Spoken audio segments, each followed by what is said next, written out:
अब म एउटा पानी तर्ने जगको रिपेयर गर्दैछु। अब म पहिला यसलाई चेक गर्छु, यसको तलको पिँध होइन। अब हालेर हेर्छु लाइन आयो कि आएन। अब चलेन, हेर्नुहोस्। अब यसलाई म पहिला स्विचको तिरको खोल्दैछु। अब स्विचको खोल्छु।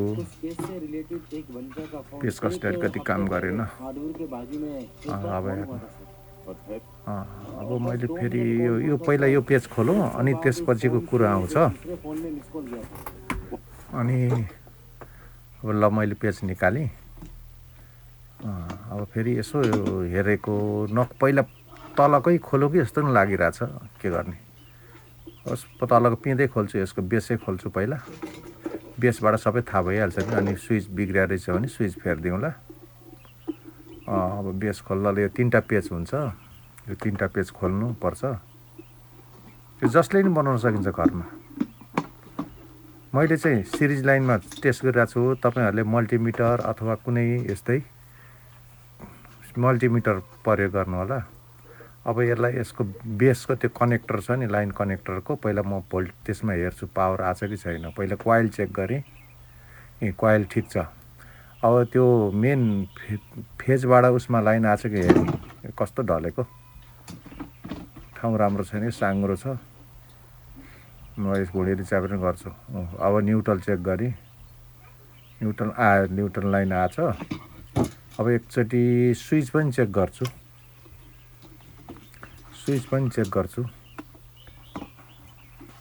अब एकचोटि स्विच चेक गरौँ। मसँग सबै सामान पाइन्छ, आफै लएर फेर्न सकिन्छ। अब स्विच हेर्दैछु म। स्विच अब हेर्नु, त्यो लाइन अलिकति भित्र छ। स्विच पनि ठिक छ। अब यसको काम भनेको मात्र यो त ठिक भयो। अब म टेस्ट गर्छु बेस हालेर चल्छ कि चल्दैन हेरौँ है त।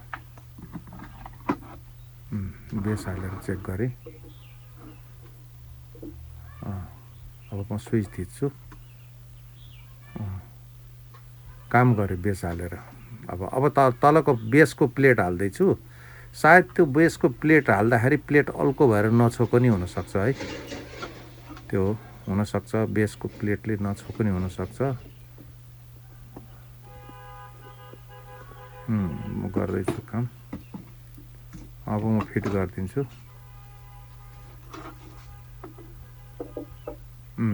हो, यसको 2टा पिन हुन्छ नि, त्यो पिन पनि तल दबेर पनि नचल्न सक्छ। त्यो पनि सिधा गरिदिँदैछु। अब हेर्नुहोस्, अब टेस्ट गर्छु फेरि एकचोटि। अनि त्यो बत्ती बल्छ, त्यो इन्डिकेटर बल्छ कि बल्दैन हेर्नु होला है। अब हेरौँ, बल्यो इन्डिकेटर होइन त, बल्यो। अब यो ठिक छ। अब यो अलिकति यसलाई फिट गरिदिउँ पहिला। के गर्ने, काखमा राखेर ठाउँ साङ्ग्रो छ। पेचहरू हालौँ, 3टा पेच। यो 3टा पेचलाई राम्रोसँग टाइट गर्छु म। तपाईँहरूले देख्नु भएन, म माथि राखेर गरिदिँदैछु 3टा पेच।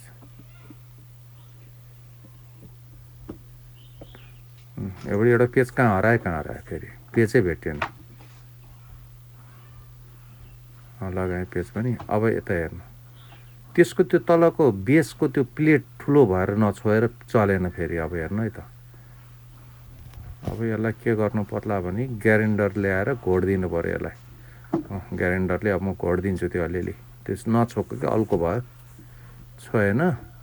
त्यो चल्दा चल्दै त्यो तल त्यो अलिक उठ्यो कि। मैले घोडिदिँदैछु ग्यारेन्डरले। अलिक सेक्यो हुन्छ क्यामेरामा देख्छौँ। के गर्नु, नयाँ भिडियो बनाएको हजुरहरूलाई जानकारी गराउनको लागि। सबै थोक बन्छ, नबन्ने चिज रहेछ भने बन्दैन भनेर पठाइदिन्छ हामी। तर पनि बनाउन चाहिँ ल्याउनु होला। ल अब हेर्नु, अब म चलाउँछु। ल अब हेर्नु,